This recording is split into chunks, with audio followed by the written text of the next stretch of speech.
the book I'm most excited about by far, which I don't know who the audience for this is. They're putting out a Making of D&D book, and that comes out June 18th. That is a 550 page book that has notes and correspondence between all the original creators of Dungeons and Dragons from 1970 to like 1974, and it's all compiled in a single book for like history. What I don't, That's really interesting. yeah, I'm curious. Like, I'm curious about that because so far the only things I've seen like it have come from either Goodman Games because they do the hmm original Adventures Reincarnated right, series with yes, like they'll have notes about the original adventure and then like a 5e conversion, hmm but like interviews with creators and this other company, I guess you say, Fellowship of the Thing, who are the guys who created the documentary Secrets of hmm Blackmore. hmm Have you guys heard of that? yeah, yeah, I've heard of it. Yeah. Hmm. And I'm pretty sure they have like tons of original notes and files from Dave Arneson. So Hmm. I'm curious then if this book is really just going to be like Gygax's stuff. I don't know. So Ben Riggs it's has some of the yeah, original files that were sent to him when he was doing his book because he was on our show talking about that too. So like it'll be interesting to see which originals are there. And just Yeah. from the topic of being someone who thinks history is kind of interesting, and especially when it's related to something I'm already interested in, it's cool to see these many primary sources from this many perspectives. And obviously they're going to curate what they have, I guess, or maybe they won't. Yeah. Maybe it'll be a wild west of statements, and some of them will be unflattering, which I would appreciate even more. But I think they're going to curate it. But everybody curates their sources when they create history, and that's why we have differing viewpoints on things that happen, even as recently as I guess some of that early stuff isn't that recent anymore. It's like almost 50 years ago. yeah. But the thing is, WoTC Yeah. has done a lot to sort of erase Gary Gygax and the whole history of D&D. I mean, like, I know that rubbed me the wrong way, and I know a lot of people's like, if you went to the D&D movie, the name The movie, yeah. Hasbro was like splashed all over the place. I was like, it feels like they've done everything in their power to erase any history of TSR and original Dungeons and Dragons, anything before basically fifth edition. It's like if it before fifth Yeah, like edition, I it feel like didn't they're exist. perfectly willing to acknowledge that the old games exist, but like do to some extent want to not, they don't want to take credit for the elements that, could be perceived as problematic, and they want to take credit, but they do want to take credit for all the elements that could be perceived as fun.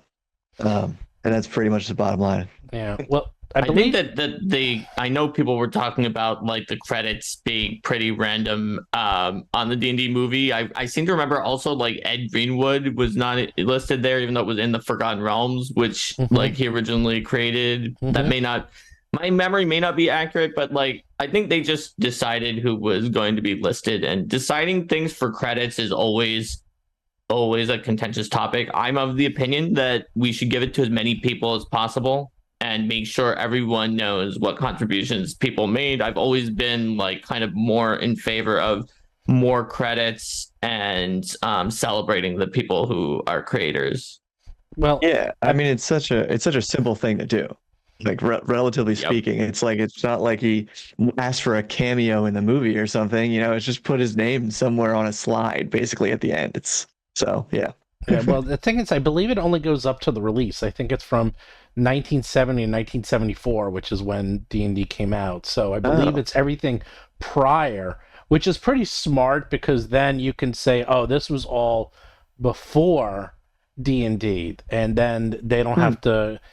There's like legal issues. It's like, oh, we don't have to, like say, oh, this person created this and this was part of first edition D&D. It's like, no, these are private notes that they use to create the first edition. So everything you're reading is nothing but correspondence, and it's nothing to do with the Yeah. game.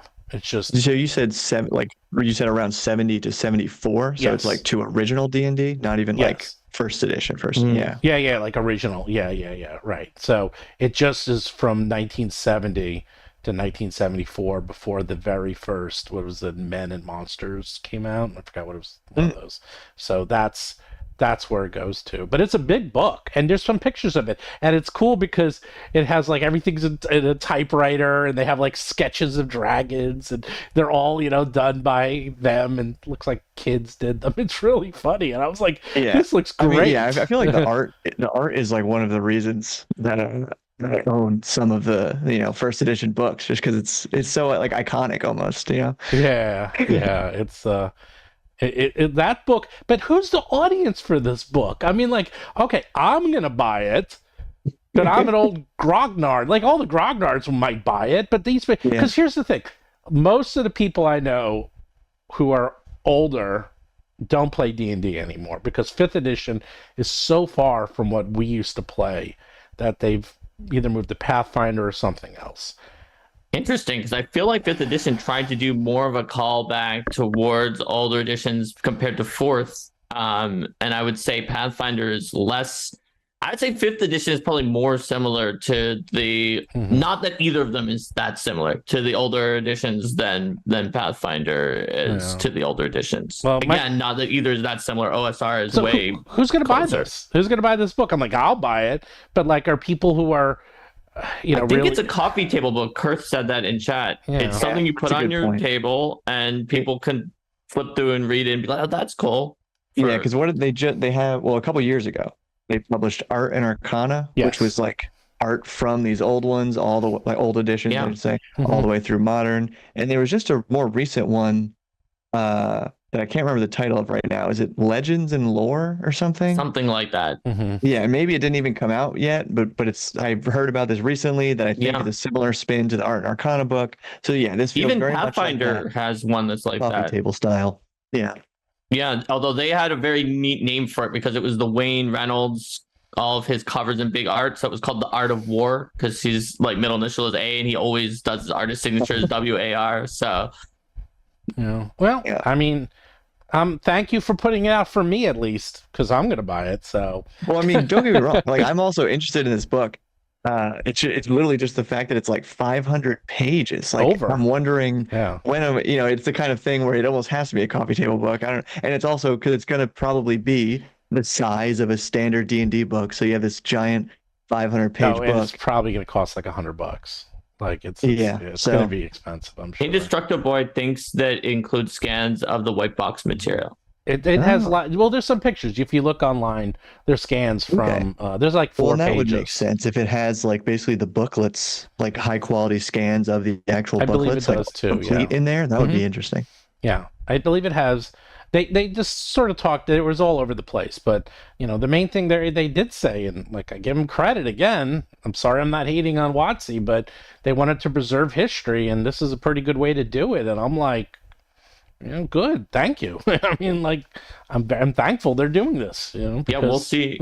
I'm curious whether it's going to be like the messy everything, or whether it's going to be curated. Because it could be to preserve history, or it could be to rewrite history. As Winston Churchill is, like history shall be my judge, and I shall write the history book. Yeah, pretty much. Yeah, the fact that it's the history of coming from, what we know D&D to be today. It's like, well.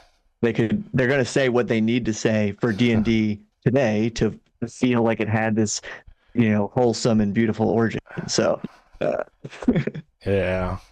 to say that the origins were like dark and horrible, but but it's. I mean, usually you're going to get something sanitized. That's what I kind of expect. So if I get something messy and complete, I will just give like mad props to that. Because that's not my expectation when a corporation puts out a history of their own product, but that would be outstanding.